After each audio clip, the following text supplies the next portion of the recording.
Ladies and gentlemen, welcome back to the Crypto News Podcast. We're buzzing as always, and I'm super pumped to have today's guest on the show, a true chiseled vet, co-founder and CEO of BitGo, and an internet pioneer. Mike Belshe is on the show today. Mike drives product and business strategy for delivering security, compliance, and custodial solutions for blockchain-based currencies. Before founding BitGo in 2011, Mike helped develop the internet as we know it today and was also an advanced tech pioneer. He's done it all, been a hot minute. Pumped to have you on. Mike, welcome to the show. Thanks for those kind words, Matt. Nice to meet you. You as well. Super pumped to have you. I know before we went live here, you said your Twitter fingers are a little spicy this morning. You're in a little bit of a Twitter debate. What's going on there? Sure. Well, we're in the wake of, Prime Trust was just shut down by its regulator a couple of days ago. And so people are dismantling that. And there's an interesting thing going on. And by the way, I love what's going on in Wyoming. Sometimes Twitter does not capture kind of your true feelings. Sometimes it seems more hostile than it is. Caitlin Long has been, pioneering over there. She's been doing a great job. Love that they have explicit laws and regulation around how to handle cryptocurrencies. And, most states and our federal government don't have that explicit law. So, that's the good news that's coming out of Wyoming, which I think is great. But now that we have Prime Trust entering into, it may go in bankruptcy. I guess it's not officially in bankruptcy yet, but assuming it does, there's this question of, does Nevada protect the clients of Prime Trust the way Wyoming would? And Caitlin for a long time has been claiming that Wyoming is superior. And I think from an academic and theoretical perspective, there's some truth to that. But in practice, there's really not. For one thing, there's just no case precedent where when a trust company, state chartered in New York, South Dakota, anywhere in the United States, goes bankrupt, that suddenly the assets of the clients get assumed into the creditors of the trust company. There's no case precedent on that. There's a few examples that she cited here and there, but literally that's not what's happening in those cases. So anyway, we're getting into that. And I think, this can be a sideshow to the real issue. So, we've had failures in the crypto space. We've had institutions that failed in their job, whether it's mostly been exchanges. And here we have a custodian for the first time. And, how do we prevent that? And the reality is that the Wyoming law about bankruptcy would not have prevented this, right? They could have been a Wyoming state chartered trust company. And if you lose the client assets are gone. It's imagine a bank robbery where the bank vault is empty. It's not like bankruptcy can somehow make that come back. And it's not like the Wyoming taxpayers are going to foot the bill either. So anyway, that's the debate that we're having. And I think there's two parts of it. One is look, people need to know that there's a lot of good ways to do custody in the United States.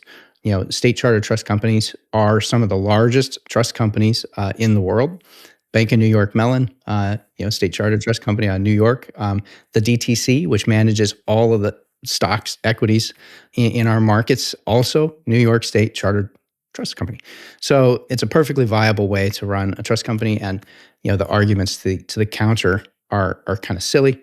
But more important, we need to have the discussions about how do we prevent, crypto failures, whether it be at an exchange or anywhere else.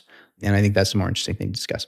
Well, I mean, Mike, you just laid that up for me. No defenders in the lane, a clear baby food. Actually, that's a slam dunk. What am I talking about? But let's jump on to U.S. crypto regulation. I know you and the team have had numerous chats with the big dogs who can actually make these changes. And you are in the camp that U.S. crypto regulations should be principles-based and that most of the problems we have today stem from the regulators moving at an extremely slow snail/tortoise-like pace.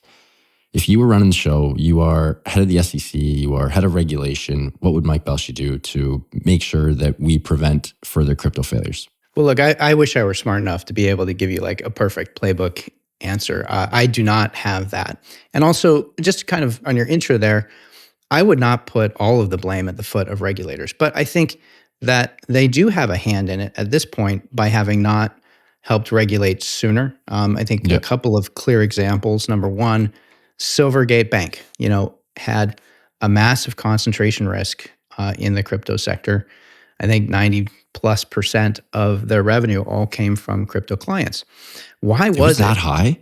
Yeah, it was that high. Wow. Why was it that we had a single bank taking the full load of a $1 trillion industry on his shoulders. Like if we had had 100 banks, each doing 1% of the banking activity, we would have not had this failure. So why weren't there more banks? Well, the regulators could have helped banks say, here's how you regulate crypto companies. This is what you do. It's safe. You're not going to be in trouble.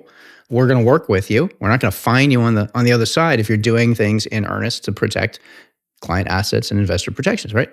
So they should have laid a forward path, even if it wasn't perfect, even if it couldn't have stopped every failure, just to make sure that we get the robustness, which is inherent with having a many participant system. So that's one example. A second example where I think the regulators have now contributed to the problem is lack of an ETF. So true. So we're going to get into BlackRock, I'm sure, because that's the news of the week. Yeah. But look, it's been 7 years, six or it's been a long time since like the first ETF application came out. They've been rejected and rejected and rejected. Look, if we ran an ETF as a way to get access to Bitcoin, and there's been clear investor demand for Bitcoin for years, then instead of having to go and like wire money to an offshore exchange running out of the Bahamas to get access to Bitcoin, you would have just done it through Charles Schwab. It would have been through all regulated participants. It would have been super simple and smooth. And frankly, there's no reason why a number of these that were rejected should have been rejected.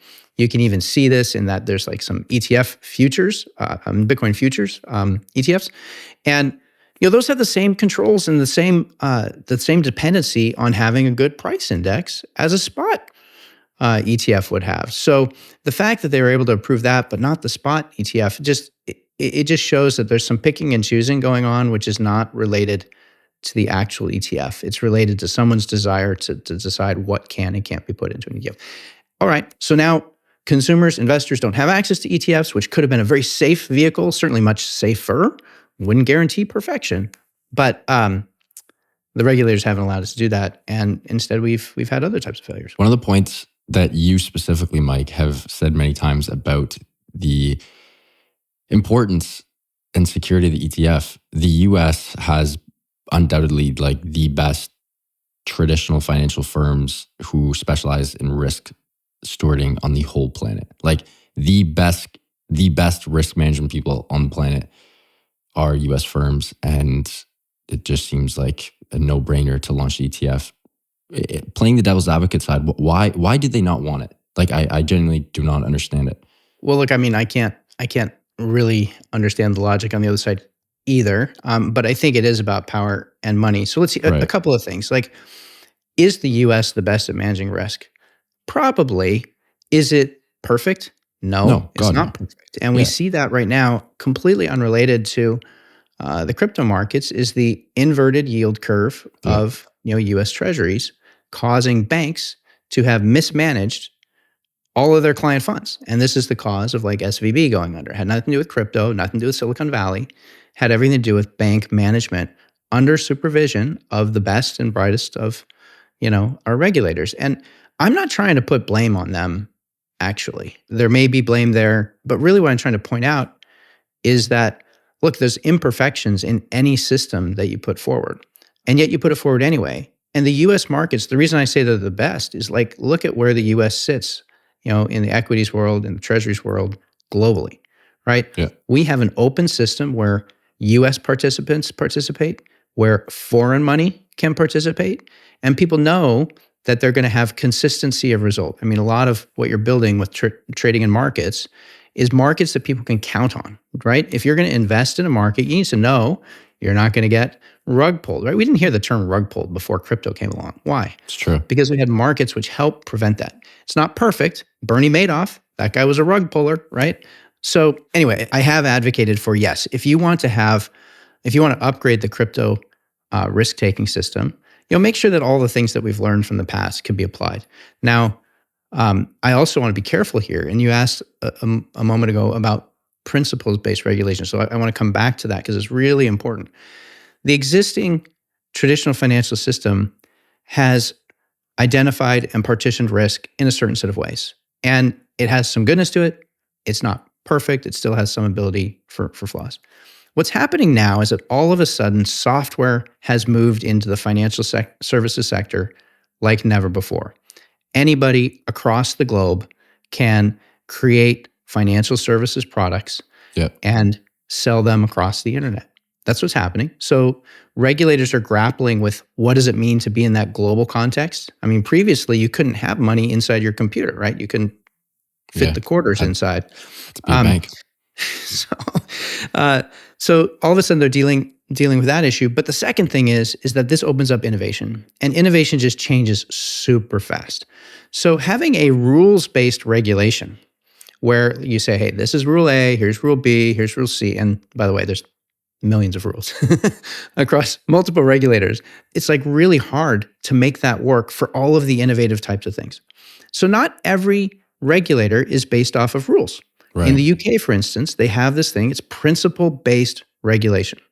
And what that means is they set the principles around what types of things are you supposed to be doing for investor protection so that you can define it across a broad sector of assets and have it work and have some flexibility to it. And I think that, so you asked me what I would advocate for, it would be more of a principles-based type regulation, which would include, of course, digital assets. It would include a number of things which digital asset exchanges, broker-dealers, custodians would need to do, which we're not necessarily doing as an industry or individually today, but it would be covered under principle and be much more flexible. Now we could innovate, and the regulator might actually have a hope of keeping up with the innovation. If you go with the rules-based, there is zero chance that the regulator can keep up. And remember, the regulator is given a domain from the legislature, right? So the legislature anoints a regulator to handle a particular set of things, and then the regulator is supposed to operate within some boundaries around that. The rules-based approach means that when something doesn't fit within the boundaries, you have to go all the way back to the legislature, which is hard, slow, takes a lot of time, causes a lot of confusion, right? So the regulator is now in a bit of a jam. They're like, well, wait, is this my domain? Is it not my domain? If I do something, am I going to get in trouble? If I don't do something, are investors going to be harmed? Yeah, well said. And so they start having to stretch the rules, which is exactly what we're seeing right now, right? So, I mean, you could argue, then why are they doing it, right? Is it political? Is it powers, money? Okay. Lots of reasons. Some are well-intentioned. Some we might perceive as less well-intentioned. But overall, if we had principle-based regulation instead of rules-based regulation, I think we could have a system that can adapt to, frankly, the myriad of things that are coming down the pike. Because while we're educating the number of cases that are in play right now from the SEC, for every single one of those is 1,000 more coming. So how are we going to deal with that? Yeah, well said. I mean, this is one aspect that, I mean, heck, we're on the Crypto News podcast, we're about, I want to say 245 episodes in, and this is the first time I've ever heard of principle-based regulation. Like, I feel like this is something that's not too front of mind on people, you know? Well, we're here in the U.S., so you probably have a U.S.-centric view. I do.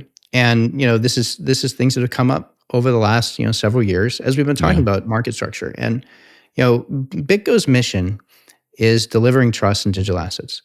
And I don't usually like mission statements because I'm an engineer and I seem as kind of fluffy and silly. But it actually, for us, it's worked. The early days of delivering trust was about, okay, how do we make a technology that people can count on that doesn't have single points of failure?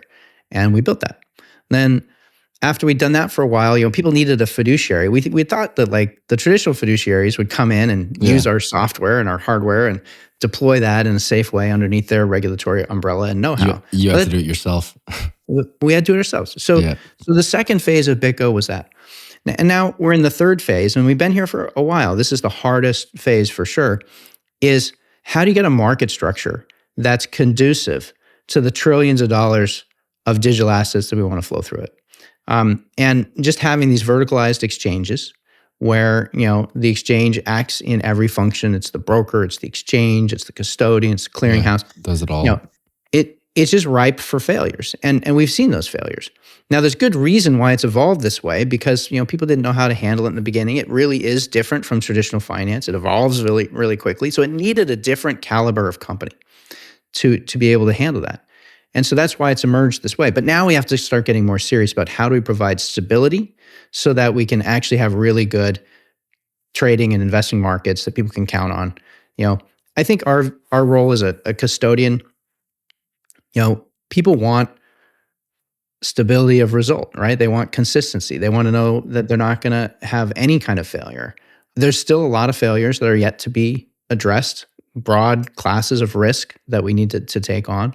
But I think coming from the viewpoint of a custodian as opposed to a trader or an exchange, we're kind of uniquely situated to deal with that kind of stability. So anyway, delivering trust in digital assets for us right now is about building market structure, which has led us to do a ton of research into how does the CFTC work? How does the SEC work? How does it work in the UK? What is the right structure? And while I don't think it's so simple as to say like, hey, Mike, if they put you in charge, how would you solve it? There's a lot of work that has to be done, and a lot smarter people than me need to be involved in it. But I do think getting away from rules back to principles is the key. Is the secret sauce. I love that. Mike, let's keep buzzing on BitGo for a second here. Up until doing research for the show, obviously I was cognizant of BitGo. I know you guys power Canada's biggest exchange, BitBuy. You guys provide security and operational support to over 1,500 institutional clients in 50 different countries. And most of the biggest dogs, you guys are providing that security and operational support, which is incredible and huge. Congrats to you and the squad. What are some of the biggest differences from back in the day? I believe you said 2013 to 10 years later right now. Like when you're providing these services 10 years ago to right now, it must be black and white, night and day. I'd love if you could tell a couple funny or interesting stories or just sort of show the differences and how far we've come in your team's 10-year journey. Sure. Well, when it comes to security, you're never done. You just keep raising the bar, frankly. Yeah. So, one simple thing is like, what was a big wallet in 2013?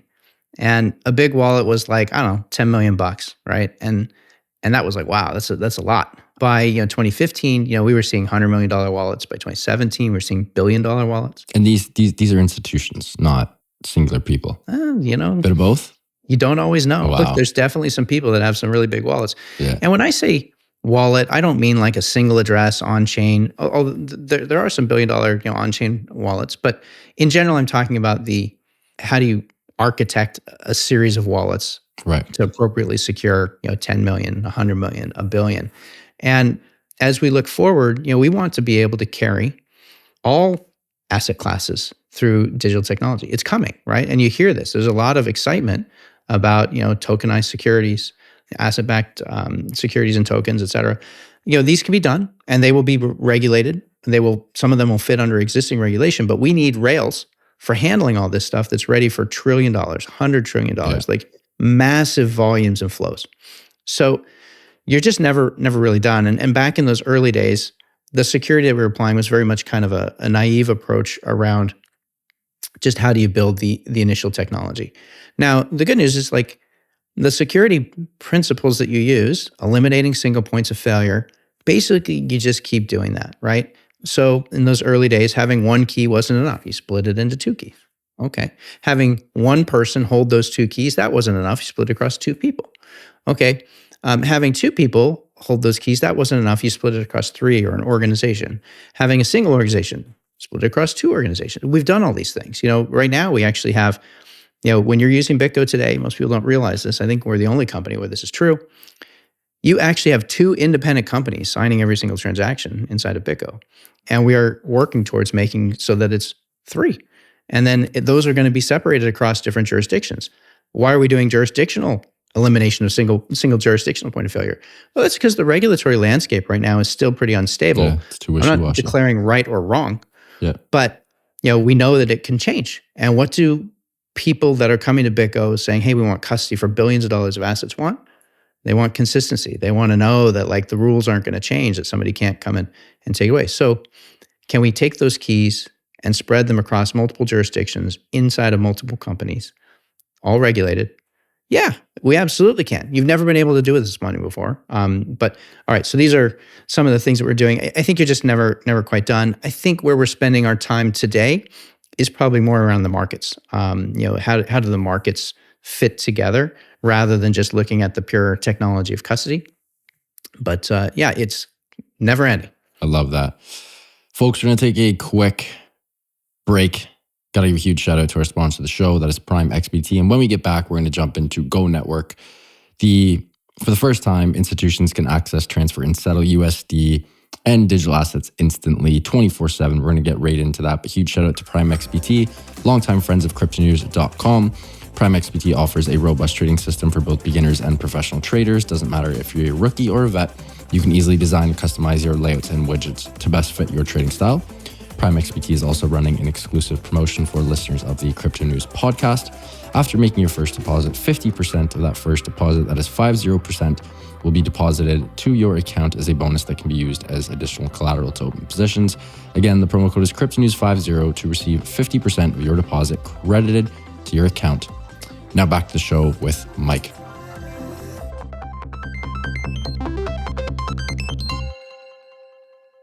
Mike, let's get right into Go Network. Again, in the show notes, this was something nice and sexy, nice and ripe. And this is a single platform addressing gaps in the industry that, again, this is the reason why, the banking industry has failed and the crypto service providers have failed. It's been an absolute shit show. You and the team have been working on this, and now we have the Go Network. I'm going to throw the ball over to your court. Give me the TLDR on Go Network. Great. Well, look, I wish it was much of a panacea as you just described it, but it is a really, really big, important step. I think it's an enabler for finally being able to do prime brokerage, not necessarily by BitGo, but potentially by others, in a way that you can actually understand and measure the risk. So what is Go Network? Go Network is post-trade settlement activities inside of qualified custody. So the market structure not being fully formed in crypto has led to this problem of, if you are a large fund, and you want to, liquidate a position, accumulate a position, you have to take assets out of the bank, out of the custodian, and you have to go and put them onto these exchanges. And sometimes that fails. Behind the scenes, this is happening in aggregate, where there's these large flows of money between market makers and exchanges and other participants. And it's happening every day. And they're settling these transactions. This has been happening for the last, 10 years now. It's been getting bigger and bigger. And these flows are always done pretty ad hoc or operationally, meaning instead of being done through a settlement type of system, all the companies participating have just kind of created their own operational flows, say, hey, you send me the Bitcoin, I'll send you the cash. And, usually it works until it doesn't. And, there's been so much to be made in terms of arbitrage and trading activity, et cetera, over the last several years that, it's covered up a lot of the risk. People have just been going ahead and taking the risk because the opportunity has been so large. But with the failures of 2022, either all the way back to May or more recently up in FTX in November, people got stung. They had assets out on exchanges. They had assets with others that were not qualified custody, and then they lost it. So what Go Network is an attempt to solve this. And we talked about Silvergate. So there's a couple of different angles of it. Silvergate, why was that important? Well, it was right in the middle of these flows. So it turns out that for settlement, it's a pain to settle the Bitcoin going one way and the dollars going the other, but the dollars are way more painful than the crypto, right? The banks are only open Monday through Friday, 9 to 5, and they don't open on weekends. It's wire transfers, they're clunky. You try to write the memo field in, and you have to line it up on the other side. So that didn't work. We had 24/7 crypto markets. So those are trading and settling all the time. And even though on-chain movements are a little bit cumbersome and slow, they're not nearly as bad as what you have with the banking system. So Silvergate comes in and says, we'll solve this problem. Just sign up for an account at Silvergate, and we'll let all of our account holders just swap money. Well, all right. So that's okay. But it's just a single state chartered bank. And what do people want with this? They want highly liquid cash flows. And most people don't really think about the innards of a bank and what does a bank do. We think that banks are reserve banks, and you put your money in, and whenever you want it, they'll give it back to you. That's not what they do, right? Banks take a loan from you, unsecured. That is, they don't put anything to secure money behind it, and then they lend it out in a number of ways. They might buy T-bills. That's a lending to the government. They might do mortgages, whatever. Anyway, Silvergate as a bank, that's what they do. That's how they make money. You don't pay them to hold your money. Instead, they make money off of holding your money. So this is an impedance mismatch between settlement, which is the idea of liquidity. Like right. You have to be able to get access to money all the time versus, potentially long-term or even midterm commitments. All right, so we've solved that problem. BitGo is a trust company. We don't really have many reserve banks in the US, but a trust company is closer to a reserve bank, actually, than a bank. Yeah. And so we can build those front rails, but we don't build it off of a single bank. We build it off of many banks. So we got 6, 7 banks operational today. This is not for our money. This is for our clients' money. So it's FBO, for benefit of accounts. And we will only use banks to a limit. That is, we won't let any single bank accumulate 95% of our assets. No, no, no. We won't let our assets exceed more than 10% of any bank. That's part of our risk mitigation controls. And then we actually help our clients get into off the banking system entirely, and they can get into instead laddered 28-day T-bills. No, those are still committed for up to 28 days. Laddered means they're constantly maturing, but it means that we can have full liquidity out of that entire system in 28 days, which is not so bad. It's not nearly the problem that they had at SVB, where they had these 10-year tie-ups because they bought 10-year T-bills. All right, so that's one part. Now, once you have that, then you can come into BitGo, the Go network, and any two clients can settle with each other. And instead of being like Silvergate, where all they did was they sent the dollars, but the crypto had to go somewhere else, BitGo's a crypto native firm. That's what we do. This is our specialty. So now you can say, hey, I've got $10 million going to you. You've got $10 million worth of Bitcoin coming to me. Both of us acknowledge it. We click yes. Boom. It settles between us. It stays in full qualified custody the entire way through. So you're safe. You never had to expose your funds. The other party is safe. And there's no chance that one party does their side and the other side doesn't send theirs. So anyway, that's the innovation. And then lastly, we're integrating this in something we call off-exchange settlement, which is part of that Go network. So with Bitstamp, launching now, is that you can have your assets in qualified custody at BitGo. You can tell BitGo to allocate those over to Bitstamp. You can then go trade on Bitstamp. You log into your Bitstamp account, you'll see your assets there. And you can trade, and then we take care of settling it behind the scenes. Your money stays in qualified custody the entire duration, and yet you have access to liquidity out there. And we've got other exchanges coming on. We've got Gate.io, we've got INX, others. As more come on, your ability to efficiently use your capital just went through the roof. Because today you have to put capital out at all those exchanges. Now you can keep your capital in qualified custody, and you can just point it at the exchanges in real time.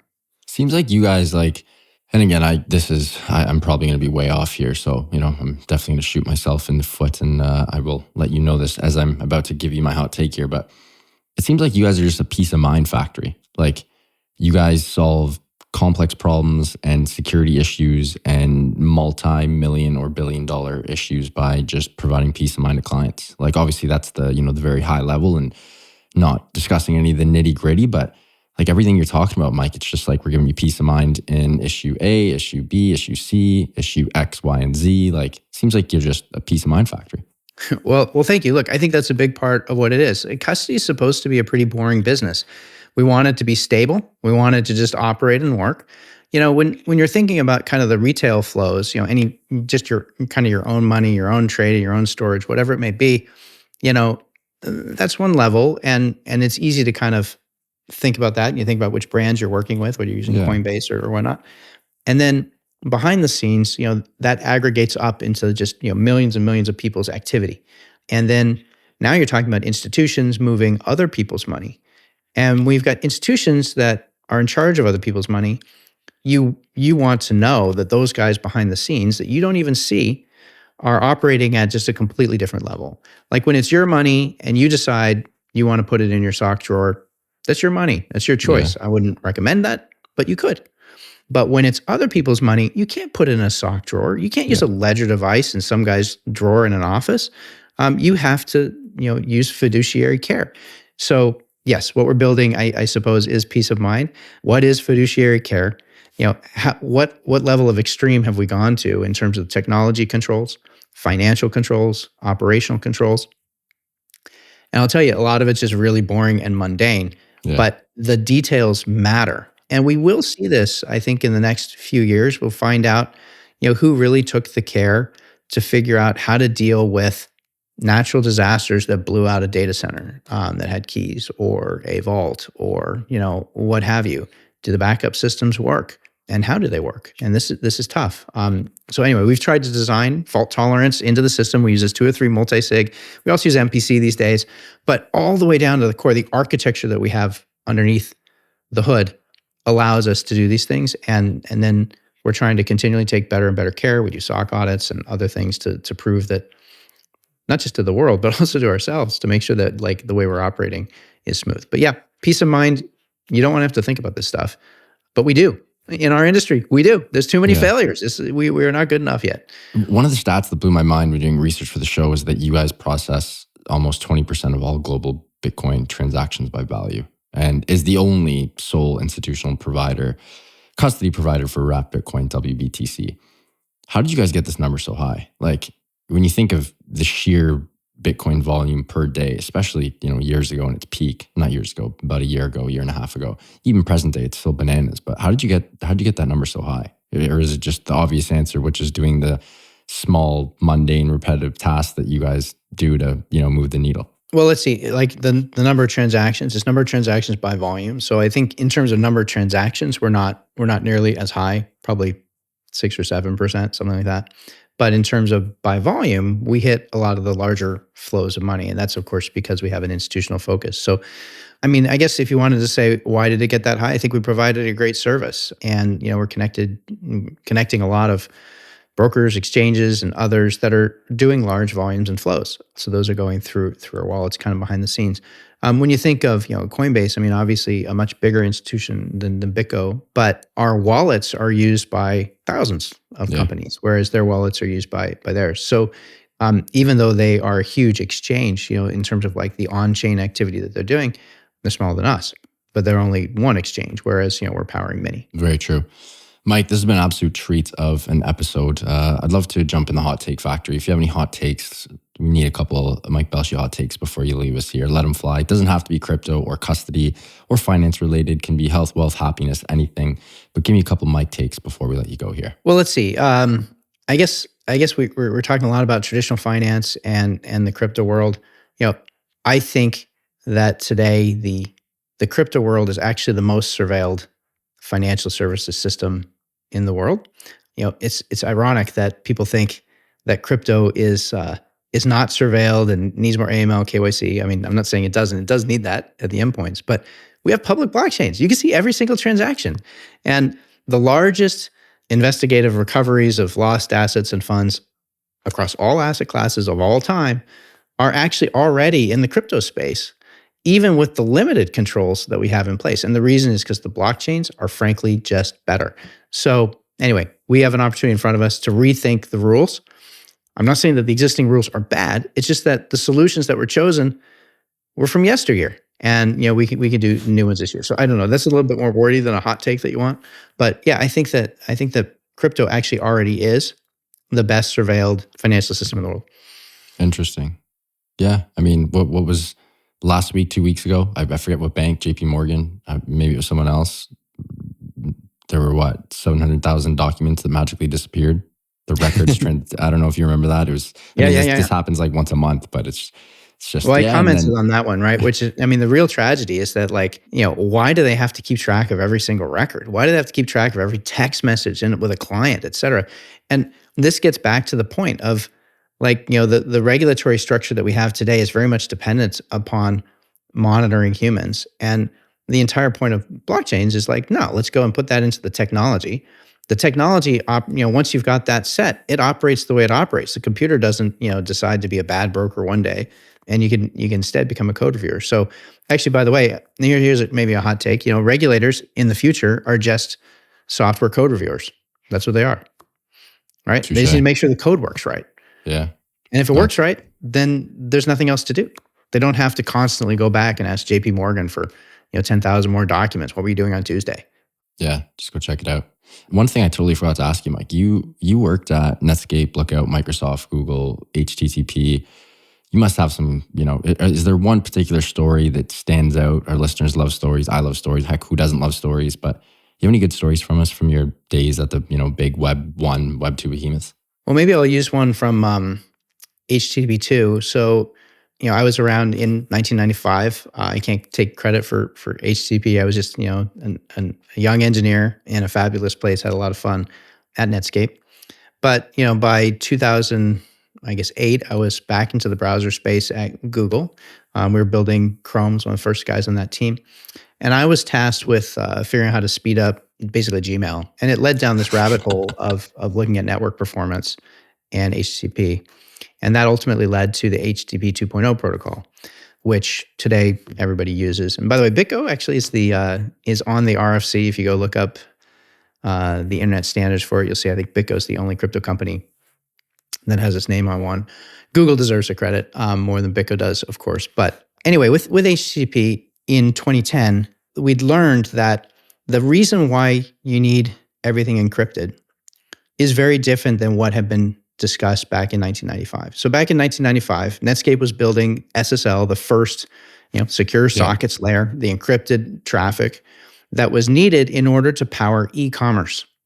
And it was a system, it's got certificate authorities, it's got protocol, all designed so that people could trust that they could put their credit cards and buy stuff into a web page and do commerce. By 2010, we still didn't have much of the web encrypted. I think it was about 25, 30% of the web was encrypted. The rest was just open. Today, it's like 98%. Now, don't quote me, but it's well over 90%. And with HTTP2, we forced it has to be over SSL. And this was a contentious thing, but I made a statement back then, and it's kind of related even, I think, to crypto today. But while we had originally designed SSL in the late 90s for e-commerce, it turns out that the reason you need it is for life and death. If you look at who hacks certificate authorities, it's not people trying to steal money from Wells Fargo. It's not people trying to steal credit cards. It's the government of Iran. It's the government of China wanting to go and kill its dissidents. So encryption became more about humans and people than it was about e-commerce. All right, so anyway, a lot of what we did with HTTP2 was making sure that you could enable that all the way through. There were complaints. Some people said, no, it needs to run on a printer, and printers don't do it. Okay. All right, good news, the EFF did a great job. Mozilla did a great job. Google did a great job, pushing for the SSL thing. In terms of the standard, actually, HTTP2 does not have to run on SSL in spite of my having advocated for it. But the browser vendors, including Microsoft, Firefox, Google, and Apple, all said we're only going to put it over SSL. So today, we all have basically 100% SSL encrypted traffic as a result of that. And then if you want to tie this to crypto a little bit, look, I mean, we think about crypto as money and how do we make it digital and make it faster, and people are speculating on assets. Like I hope the speculation piece of crypto goes away soon. It's annoying. It is. But better payments, better velocity of money, okay, those are decent. But in the end, when we look back at this 15 years from now, it's going to be, again, it's about humans and life and death. And what I'm talking about is like, imagine you live in Turkey right now. Imagine you live in Argentina or Venezuela. You've been saving your whole life. I'm Lebanese. Same thing. Shit show. You've been saving money your whole life, and you put it into the bank, and then the government mismanages the money, and the inflation goes through the roof, and now you've got nothing, right? It's crazy. A human right to be able to earn money, spend your time, your effort to earn it, and then to save it, and then eventually to spend it on whatever it is you want to spend it on. And for anybody to take that away from you, whether it's by taxation, whether it's by theft, whether it's by inflation, which is just another form, is wrong. And we will look back at crypto as being the solution to that particular problem. And I say crypto, I know the Bitcoiners might get a little bit knickers in a bunch. I mean, of course, Bitcoin is far and away the most likely candidate to win here. I just disagree on the terminology component. I think there's so much innovation coming in the crypto space, including into Bitcoin.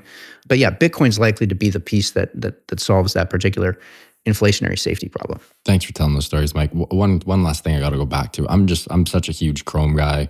It's funny you keep bringing up the stories about starting in 1995. I'm born in 1995. I'm a good old 95er. I remember the days. I want to say I was 10 years old. It must have been end of junior school, going into middle school, where we went from Explorer to Firefox, and then all the cool kids jumped right to Chrome. It was so much quicker. It was so much better. Did you and the team know that it was going to be as big as it is today? Because like obviously now you have some No, niche no, no, browsers. we You have didn't. your Brave and everything, but like everyone uses Chrome today. Everyone. Well, Brave is Chrome as well. Underneath Brave is Chrome. Yeah. Yeah. Um, Internet Explorer today is also based off of the innards of Chrome now, and I guess Apple WebKit and Chrome had a divorce, so they kind of split. But no, we didn't. We didn't. What we were trying to build was actually pretty simple. Was to make a web platform that was as good as anything you get on the desktop. So, for instance, I'm just in my browser right now. We're having this great video conference here. It's being recorded. You're going to put out a great podcast all through the web.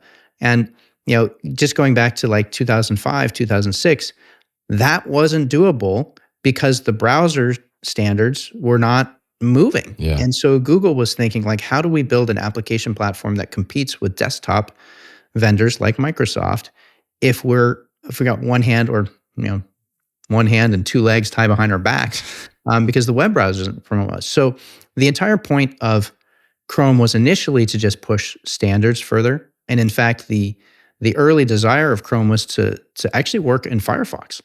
Really? And yeah, Google had hired a few key folks from Firefox, including Darren Fisher, Ben Goodger, and initially they just wanted to be able to do more stuff in Firefox, and that was it.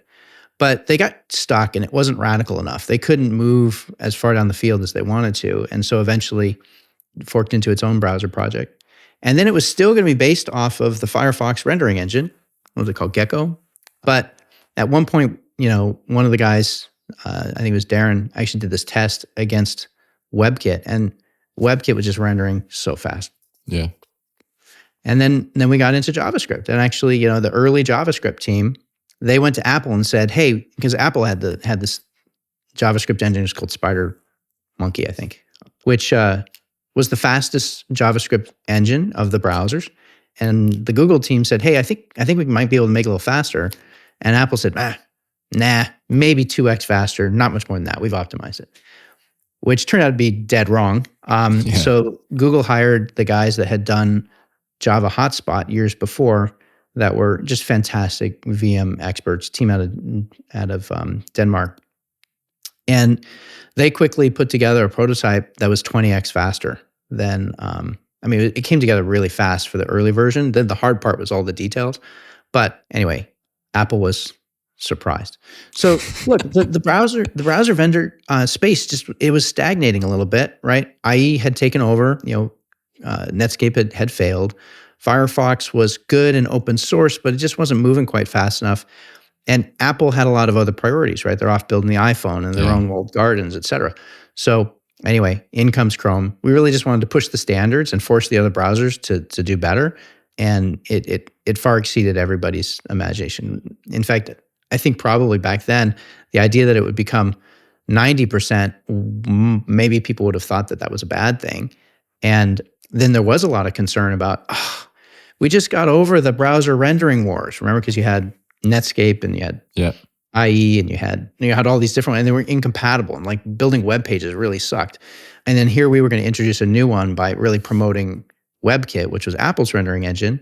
And Apple only had like 1 or 2% market share back at those days. So anyway, probably more detail than you wanted, but no, I love that. That's so cool. It's just it's nostalgic as well, Mike. Because again, I was a little boy, and I remember my parents even like looking over my shoulder, being like, "What the hell? Like, what is this web browser you're on?" And because I would install it on my profile on the home desktop. None of us had laptops back in the day, and we had one desktop at home, and my brother and I had to fight for our like hour or two, after school computer time. And me and Nick, my bro, we had Chrome. And my parents like, "What is this web browser? Like, why aren't you using Internet Explorer or Mozilla?" And I'm like, "Well, look how fast it is, Mom." And there you go. It was cool. By the way, security was also built into that. We're talking about security here. And, Chrome was the first browser to create, we called it a sandbox for each web page. So each web page ran in its own process. A lot of work went into, making that memory efficient. It wasn't perfect. There were trade-offs for sure. But, the rationale was like, there was so much malware, in particular on Windows, being distributed through web pages. And the browser is just a huge surface area to keep secure. And so that sandbox we created, Google had bought a company, I think it was called Green green border or something like that. And what they did is they did process isolation, and they stripped all the rights. So what they wanted to get to was where, like, even if you hack into that process, you can't write anything to the disk. And if you can't write to the disk, then hey, you can just shut down your browser and you can come back up, you're clean again. Yeah. And for the most part, they were able to do that. There were some things at the time. Remember, Adobe Flash was like this huge violator of pretty much every good software engineering practice known to man. But that's gone now, fortunately. Anyway, that was a huge thing. And the browsers being secure is still a challenge. There's like contests called Pwn to Own, which Google did very, very well for a long time. Super hard to hack. Definitely raised the bar in terms of security practices for browsers. Nowadays, I think everybody's doing those models. Still a lot of work to be done because it's a super hard problem. But anyway, lastly, we can learn from the browsers to crypto, I think really is thinking about, what are we really doing here? Are we trying to trade and speculate, or are we creating forms of money that in the end are going to help humanity? And I really believe it's the latter. And we saw that in encryption protocols, and governments get scared of encryption protocols. In the 90s, by the way, it was illegal to export certain RSA cryptography. You probably don't remember that. No, I don't. So regulators and lawmakers have had concerns about encryption software, right? We see this, like regulators want to be able to get into your iPhone, and they want Apple to provide backdoors to the regulators. This never ends well. Cryptography is humans' friend. It is not Big Brother's friend, and it will apply to money. It's inevitable. It's not stoppable. Even if we try to stop it in the US, it won't be stopped elsewhere. The bad guys, of course, are bad guys. Of course, they're going to use whatever tools they can. So the only guy you're going to lock out are the good guys. Yep. And why would you want to lock out the good men, women, and children of the world? Well said. Mike, what a treat. Really appreciate having you on. Learned a ton. You're quite the speaker, and your pedigree shows. Can't wait to have you on for round 2. Before then, though, can you please let us know where our listeners can find you and BitGo online and on socials? Super easy to find. Just bitgo.com. And fortunately, the name easy to find. BITGO. Yeah, BitGo everywhere. Mike, thank you so much, man. Really appreciate it. Thank you. Can't wait to have you on for round 2. But truly treat, and all the best. All right, take care, folks. What an episode with Mike Belshe from BitGo, a true chiseled vet, dropping knowledge bombs left, right, and center, and some great stories as well. We love to see that. If you guys enjoyed this one, I hope you did. Please do subscribe. It would mean the world to my team and I. Speaking of the team, love you guys so much. Eustace, my amazing sound editor, you are the man. Appreciate everything you do. And to the listeners, love you guys. Keep on growing those bags and keep on staying healthy, wealthy, and happy. Bye for now, and we'll talk soon.